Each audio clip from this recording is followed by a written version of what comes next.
Sorry. It seems like that is the concern really with AI right now, right? I mean, you can copy and paste this historical conversation into the current context where like 95% of the articles I see about artificial intelligence are either it's being promoted by somebody who is a Google executive when you click on the bio, or it's about we really need to be worried about how artificial intelligence could take over the world and become smarter than humans, like as if it's a sci-fi book, versus the very practical realities that you are engaging in, which is the anti-worker element, and that's largely glossed over unless you're reading some sort of leftist publication.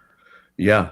No, 100%. Yeah, I mean, that's exactly what I think that their intent is to move the goalpost so far down that they want us worrying about whether or not it's going to become Skynet and not the more mundane things that it's built to do, which is basically workplace automation. That's what they're trying to get it to do. I mean, if you look at, so all these companies in the last few months have just ratcheted up this huge valuation. You know, they're getting more and more money from Amazon, from Google, from Microsoft. They're all investing in these AI companies or starting their own.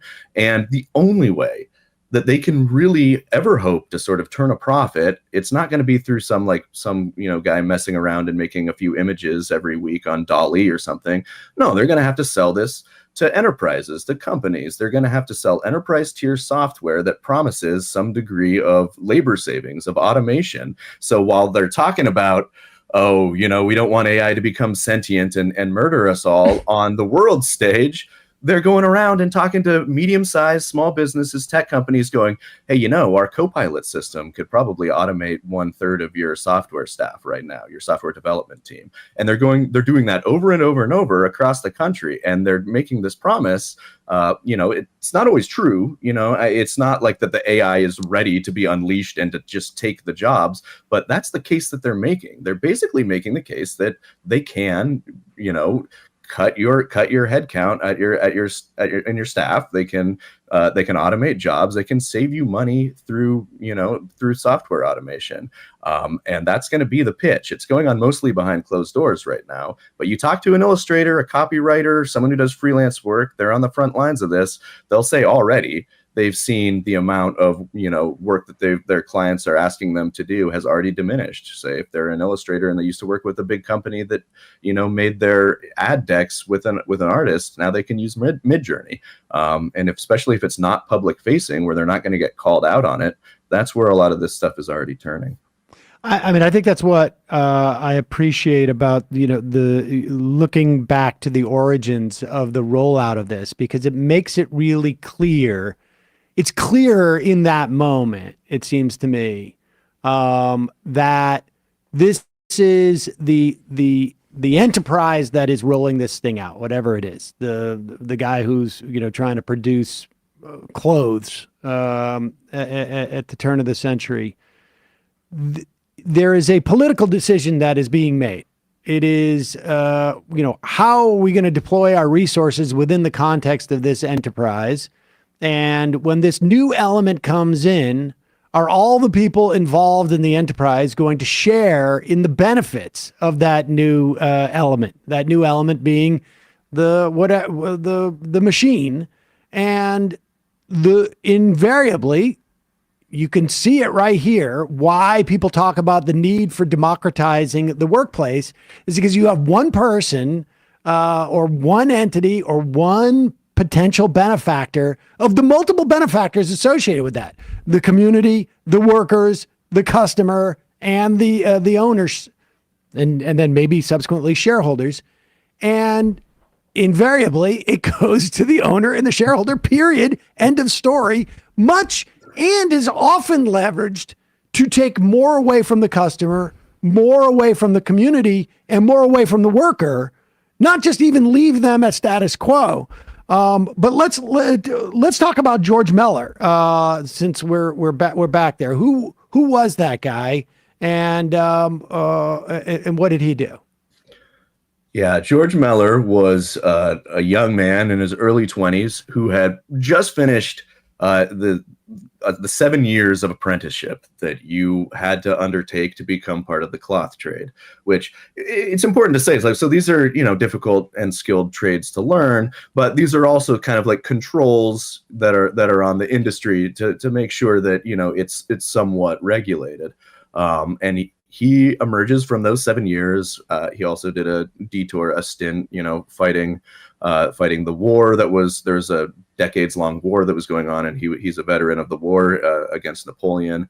And he kind of comes of age just at this moment where all of these entrepreneurs and industrialists are really kind of hitting the gas on factorization, on automation, on using machines to sort of clumsily do the work that he's done, and he's sort of built his entire life around, or the expectation of his life. He's such a young man, and he is also he's very charismatic. He's well liked in town, and he also has a pulse on what's going on in the community, and what he sees really alarms him and depresses him and sort of enrages him, because he sees sort of very clearly the way that things are going, and that's the factory owners are setting up shop outside of town, and they're concentrating labor, they're concentrating profits at the direct expense of people, down the street. And to your point, that's one reason that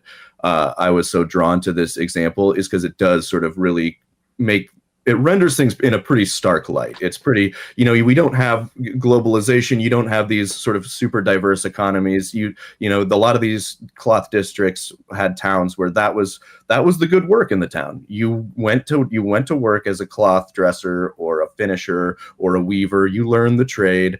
And, of course, there were other trades that were associated, but that was the heart of the trade. You couldn't really change job. It's not like, things today get a little bit muddied up where it's like, if something, if you're a taxi driver and you've spent 50 years, learning the streets of New York, and along comes Uber, people say like, oh, well, why don't you just go get another job? This, I feel like kind of clarifies just what is going on throughout all those sort of like webs of globalization and sort of the murk that is cast over the economy today, because you don't have another choice in those days. You see the factory that's taking all the jobs. It's right down the street. You see your friends who now cannot feed their families.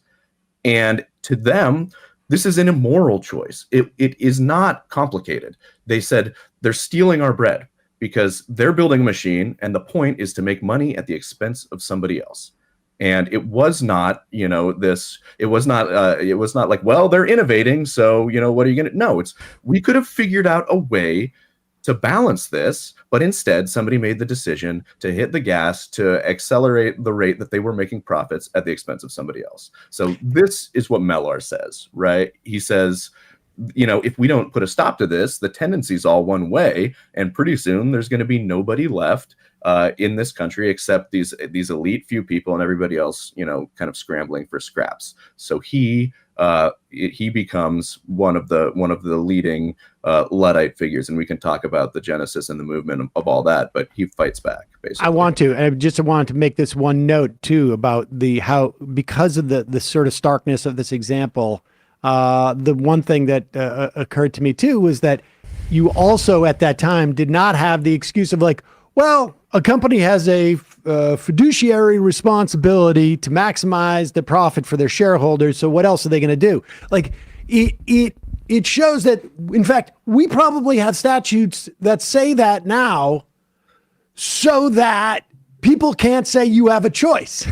And they're there to have basically taken the idea that we have a choice with these things.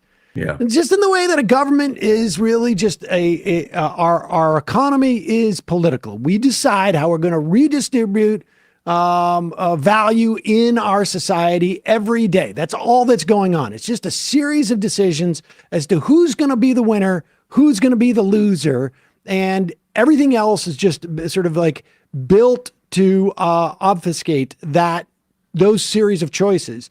And when you go back and look at the corporation, the businesses at that time, you realize these are just choices.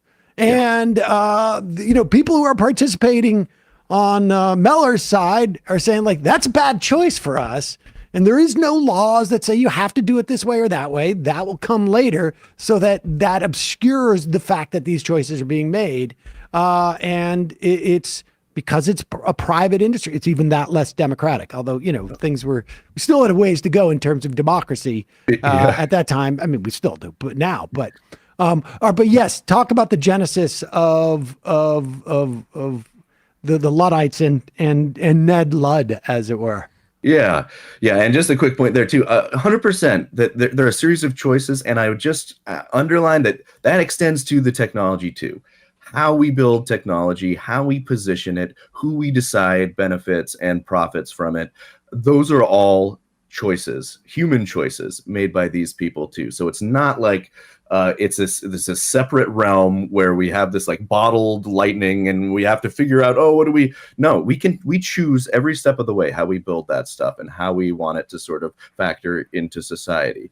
And that is what the Luddites were protesting against, because they saw the machinery that was being used to sort of just exacerbate inequality, to kind of lead to suffering of some at the benefit of a few. And they said, we are not, again, even in the day, they were not against all machinery or even the specific machinery. They were just against how it was used. And they said, we are against the machinery that's hurtful to commonality.